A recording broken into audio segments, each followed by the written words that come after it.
Morning! Today, papakita ko sa inyo paano ko magsigang ng fish. How to make fish soup. This is not a milk fish. This is a barilis. This is a different kind of fish. This is a sea fish. Because milk fish is a freshwater fish. This is a saltwater fish.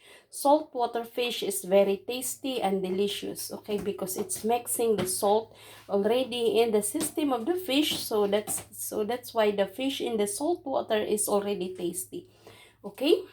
So for today, my ingredients is I have a tomato from my garden, and I have also some onion, of course some vegetable, the okra. Okra is very delicious and healthy. Of course, some bell pepper. This is also from my own garden. And I have also some eggplant here. So, this is the vegetable that we will going to use for my fish soup. And plus, I have also some kale. Okay, this kale is come from my garden too, and the flower squash together with the green onion. So, guys, ipapakita ko sa iyo ang step by step kung paano ko siya lutuin. Okay, so before anything else, I would like to pray. Dear Heavenly Father, I thank you for this wonderful provision that you have given to me and my family, Lord. Bless this food to be nourishment to my body and my family, Lord. Thank you, Lord, for everything. We thank you, Lord, for all the things that you have given to us. We acknowledge your presence today. In Jesus' name, Amen. So guys, nag-boil muna tayo ng water. So, saka natin ilalagay ang mga ingredients. This is already fully boiled. Also the lemongrass, guys, because lemongrass is give us taste and aroma plus flavor. Yan na nga po, nilagay na natin ang ating mga vegetable. Lutuin muna natin ng 5 minutes lang siya. 5 minutes lang, tapos para maluto na mag-absorb ang kanyang flavor sa ating soup. So, saka na natin ilalagay ang fish, okay? Season with salt and pepper only because I don't have any kind of something here to mix. Sour. This is not a sour soup. Thanks God, nakahanap ako ng frozen kamyas. Meron pala ako sa aking freezer. So, ito ang aking gagamitin pang paasim. It's a frozen kamyas. So, I bought this in the Tropics in the Seafood City, my favorite store. So, anyway, this is our green vegetable. This is a green onion. And we have also some kale from my garden, as I said. Okay. So, let's keep on watching, guys. If you are new to this channel, please watch full, okay? Na nga po, guys. So, a little bit 2 minutes more para completely ang ating vegetable maluto. Nilagay na natin ang ating kamyas kasi yun ang pampalasa natin para maging sour, okay? So it tastes different.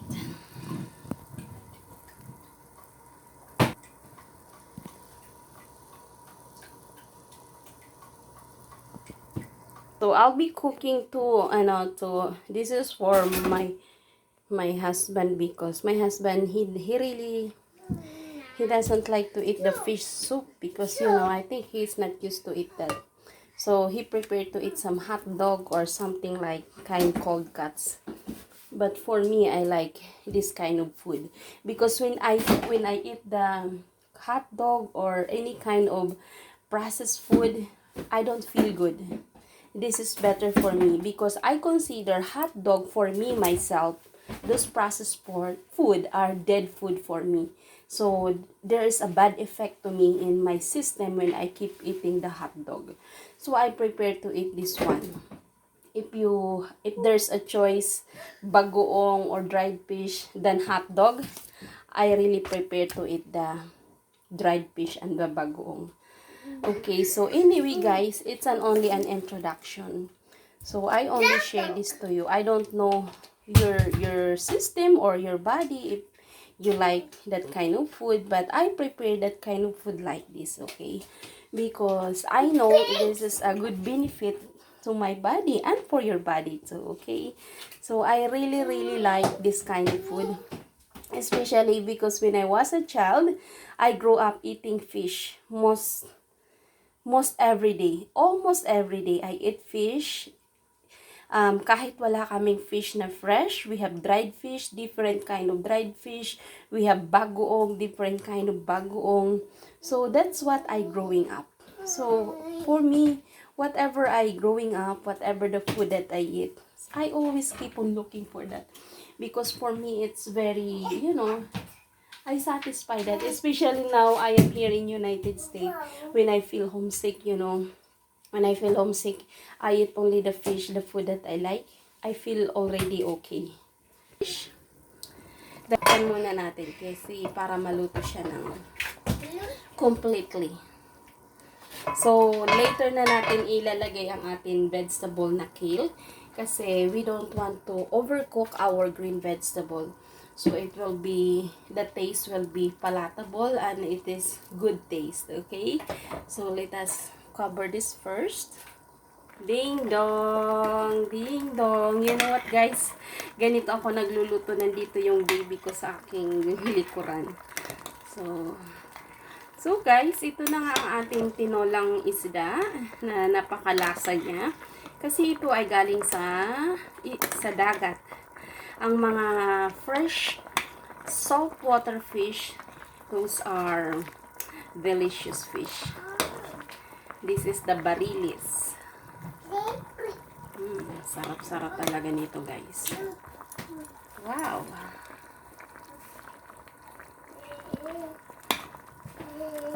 Ito lang araw-araw ang kakainin ko. Sold na ako. Kasi talagang, ang fish po talaga guys ay maganda sa ating katawan. Siya ay nagbabalance ng ating hormones. Maganda din po siya.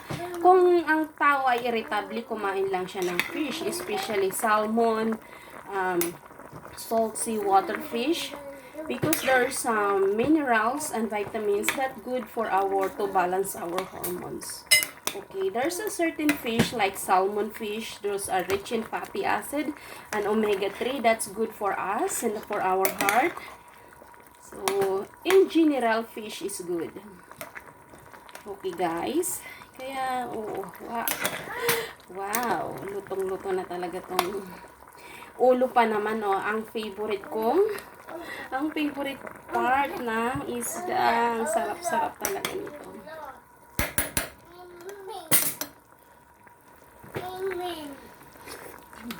Wow! So tasty. And a little bit sour. Ito yung hinahanap-hanap ko.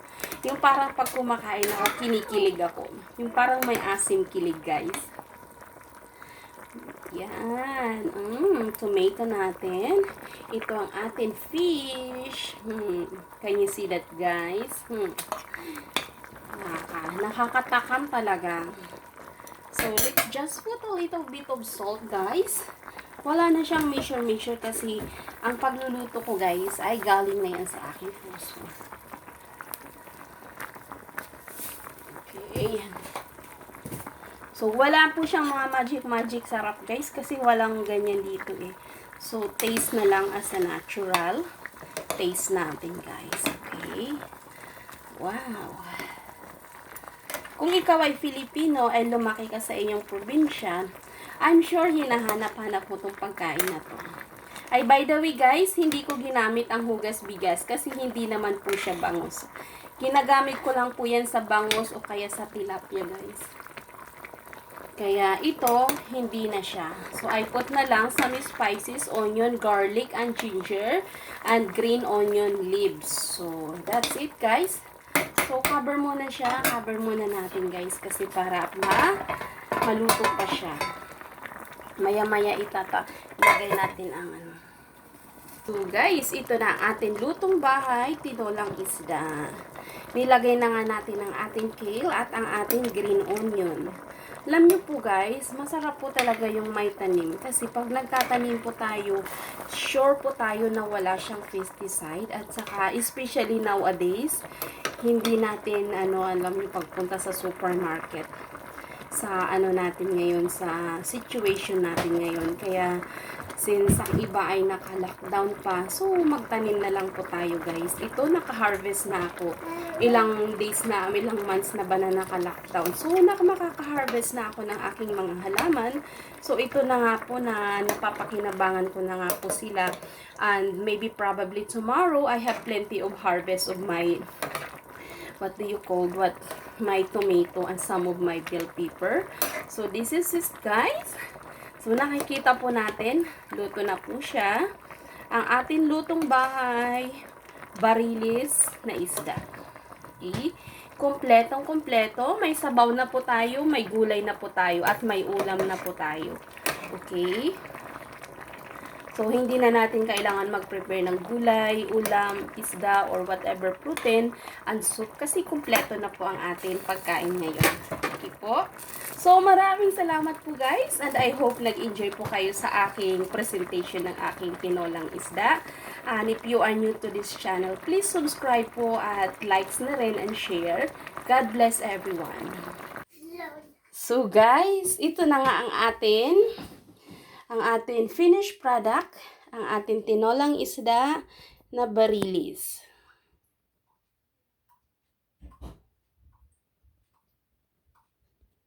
Para sa you guys, sana'y nag-enjoy kayo at pwede nyo siyang gayahin guys, i-serve sa inyong family kasi napaka-delicious po talaga siya at napakasarap. Sa susunod, I think gagawa ako ng another kind of fish. We will go there to the seafood city again. Yes. Okay, you can remove that, anak. So guys, bye for now. Until next time, God bless everyone.